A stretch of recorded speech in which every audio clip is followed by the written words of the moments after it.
یہ gold Smith جس نے شکار کیا تازہ عمران خان ایک ابھرتی ہوئی شے تھا، امیدیں وابستہ ہو رہی تھی، پہلے ہی سے ایک ہیرو کی شکل میں تھا، وہ اسلام کی بات کرنے چلا تھا، وہ اپنے کلچر کی بات کرنے چلا تھا۔ گولڈ سمتھ 5 کروڑ پاؤنڈ تو پہلی سلامی ملنے والی ہے، یہ قیمت کس سے کی دی جا رہی ہے؟ غور کیجئے، اگر وہ سارا سازشی کردار جو یہود کا ہے وہ سامنے ہو تو ہر شے آپ کے سامنے بالکل ٹرانسپیرنٹ نظر آئے گی۔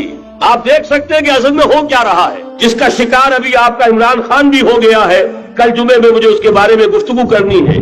وہ آرڈر آف دی الومناٹی 1776 میں قائم کیا گیا تھا، یہودیوں کی سازش، وہ آج تک چل رہی ہے۔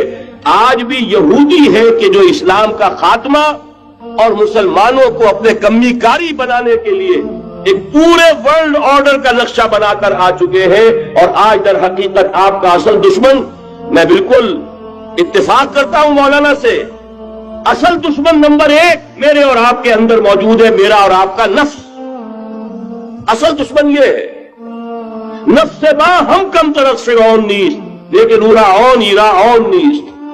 اور دوسرا خارجی دشمن سب سے بڑا یہودی، لیکن یہ کہ اس وقت کے اور اس وقت کے حالات میں ایک بڑا فرق واقع ہوا ہے۔ مجھے اقبال کے وہ شعر یاد آ رہے ہیں، دنیا کو ہے پھر مار کے روح و بدن پیش، تہذیب نے پھر اپنے درندوں کو ابھارا، اللہ کو پامردی مومن پہ بھروسہ، ابلیس کو یورپ کی مشینوں کا سہارا۔ وہی تاریخ شکیلہ کار رہا ہے ازل سے قائم روز، چراغ مصطفی سے شرار مولا بھی، تو دنیا کو ہے پھر مار کے روح و بدن پیش، تہذیب نے پھر اپنے درندوں کو ابھارا، اللہ کو پامردی مومن پہ بھروسہ، ابلیس کو یورپ کی مشینوں کا سہارا۔ میں جس فرق کی طرف اشارہ کر رہا ہوں ذرا اس پر غور کیجئے۔ جس وقت یہودی حضور صلی اللہ علیہ وسلم اور صحابہ کرام کی مخالفت کر رہے تھے، ان کے اور عیسائیوں کے درمیان دشمنی تھی۔ وقالت اليہود لیست النصارى علی شیء وقالت النصارى لیست اليہود علی شیء، ان میں آپس میں سانپ اور نیولے کا بیر تھا اس وقت جبکہ نبی اکرم صلی اللہ علیہ وسلم کے ساتھ یہود کی یہ کشاکش جاری تھی۔ یہی وجہ ہے کہ آپ کو معلوم ہے کہ قرآن مجید کہتا ہے کہ بدترین دشمن تمام انسانوں میں اہل ایمان کے وہ یہود ہیں، اور قریب ترین اگر کسی کو پاؤ گے دوستی میں مسلمانوں کے تو وہ نصارہ۔ سورہ مائدہ کی آیت ہے، وَلَتَجِدَنَّ أَشَدَّ النَّاسِ عَدَاوَةً لِلَّذِينَ آمَنُوا الْيَهُودَ وَلَتَجِدَنَّ أَقْرَبَهُمْ لِلَّذِينَ آمَنُوا مَوَدَّةً لِلَّذِينَ آمَنُوا الَّذِينَ قَالُوا إِنَّا نَصَارَىٰ۔ اس وقت صورتحال یہ تھی۔ آج زمین و آسمان کا فرق واقع ہو چکا ہے، آج یہودی عیسائی پر مسلط ہو چکا، یہودیوں نے پورا عالم عیسائیت فتح کر لیا ہے، آج پورا عالم عیسائیت یہودیت کا اعلی کار بن چکا ہے۔ چنانچہ پہلے تو ایک ہی بات تھی، یہ تو تقریباً 300-400 سال قبل ہو چکا کہ west white Anglo Saxon Protestants یہ تو اعلی کار بن گئے تھے آج سے صدیوں پہلے، انہی کے ذریعے سے یورپ کے اندر انہوں نے سود کی اجازت حاصل کی، انہی کے ذریعے سے یہ ساری فحاشی اور یہ ساری عریانی کا جو بازار گرم کیا، یہ در حقیقت آزاد خیالی، لبرلزم، حریت فکر، حریت عمل، میں آزاد ہوں، میں ننگا جانا چاہتا ہوں بازار میں، آپ کون ہوتے روکنے والے؟ آپ اپنی آنکھیں بند کر لیں، ہم آزاد ہیں، ہم 2 مرد ہیں، شادی کرنا چاہتے ہیں، شوہر اور بیوی کی حیثیت سے رہنا چاہتے ہیں، آپ کون اعتراض کرنے والے؟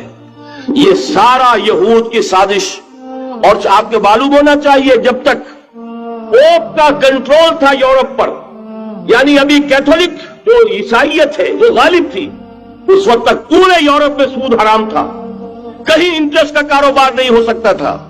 یہ پروٹیسٹنٹس کے ذریعے سے اس کی اجازت حاصل کی، نتیجہ یہ نکلا، علامہ اقبال شاعر مشرق اس صدی کے آغاز میں گیا تھا یورپ، اور وہاں جا کر اس نے دیکھ لیا تھا فرنگ کی رگے جا پنجے یہود میں ہے۔ معاشی اعتبار سے یہودیوں نے پورے یورپ کے اوپر اپنا تسلط قائم کر لیا تھا، اور یہ یہودی کون تھے؟ روتھشائلڈز، گولڈ سمتھس، بہرحال مجھے جو دوسری بات کہنی تھی وہ یہ کہ یریدون لیطفئوا نور اللہ بافواہہم، اس وقت بھی یہودی تھا، آج بھی یہودی ہے، لیکن فرق یہ واقع ہوا ہے کہ اس وقت یہودی کے کنٹرول میں عیسائی نہیں تھے، بلکہ 1200 برس تک یہودیوں کے اوپر ظلم و ستم بلکہ ہوتا رہا عیسائیوں کے ہاتھوں، پورے یورپ میں پرسیکیوٹڈ تھے۔ انہیں اگر کہیں سہارا ملا مسلمانوں کے ذریعے سے اسپین میں ملا ہے۔ بن گوریان نے خود لکھا اپنی کتاب میں کہ ڈیورنگ دی ڈائسپورا، یہ ہمارا جو انتشار کا دور ہے سن 70 عیسوی سے جو شروع ہوا تھا، اس ڈائسپورا کے دوران our golden period is the period of Muslim Spain، ہمارا سنہری دور وہی ہے جو مسلمان ہسپانیہ کا دور ہے۔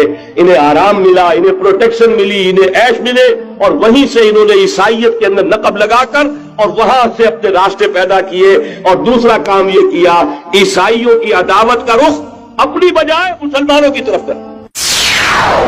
يا رب فاجمعني بكل الصحب والأحباب واكتب لنا أن ندخل الجنات بالريان۔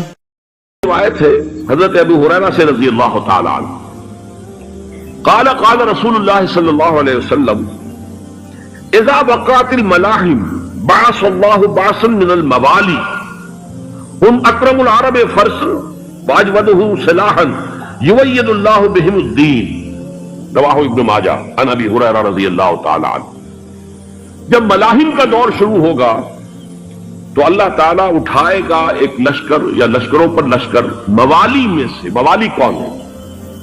عربوں نے جب فتح کیا تھا اس پورے علاقے کو خلافت راشدہ کے دوران، اور پھر وہ لوگ جو ہے ایک رائے تو یہ تھی کہ غلام بنایا جائے ساری آبادیوں کو، لیکن یہ کہ حضرت عمر کا اجتہاد تھا، اس کے مطابق ان کو غلام نہیں بنایا گیا، تو وہ موالی کی حیثیت رکھتے تھے۔ عربوں میں دم نہیں ہے، موالی میں سے لشکر اٹھیں گے کہ جو در حقیقت حضرت مہدی کی حکومت کو قائم کرے گی۔ دوسری حدیث سنیے عن عبداللہ بن الحارث رضی اللہ تعالی عنہ، اور یہ ابن ماجہ کی روایت ہے، قال قال رسول اللہ صلی اللہ علیہ وسلم یخرج الناس من المشرق فیوطئون للمہدی عن سلطانہ، لشکر نکلیں گے، لوگ آئیں گے مشرق سے، اور وہ حضرت مہدی کی حکومت کو جمائیں گے اور قائم کریں گے۔ اب ذرا نوٹ کیجئے کہ جزیرہ نما عرب کے مشرق میں کون سے ملک ہیں؟ 3، ایران، افغانستان، پاکستان، یہ 3 سالڈ مسلم ممالک، مسلم آبادی اکثریت۔ ویسے تو یہ کہ آگے ہندوستان میں 20 کروڑ مسلمان ہیں، لیکن وہ 20 کروڑ جو ہے وہ تو 80 کروڑ کے اندر تحلیل ہو جاتے ہیں غیر مسلموں میں، لیکن یہاں جو معاملہ ہے یہ غالب اکثریت کا۔ ان میں سے ایران کا معاملہ جہاں تک ہے نمبر 1 یہ کہ وہ شیعہ عقائد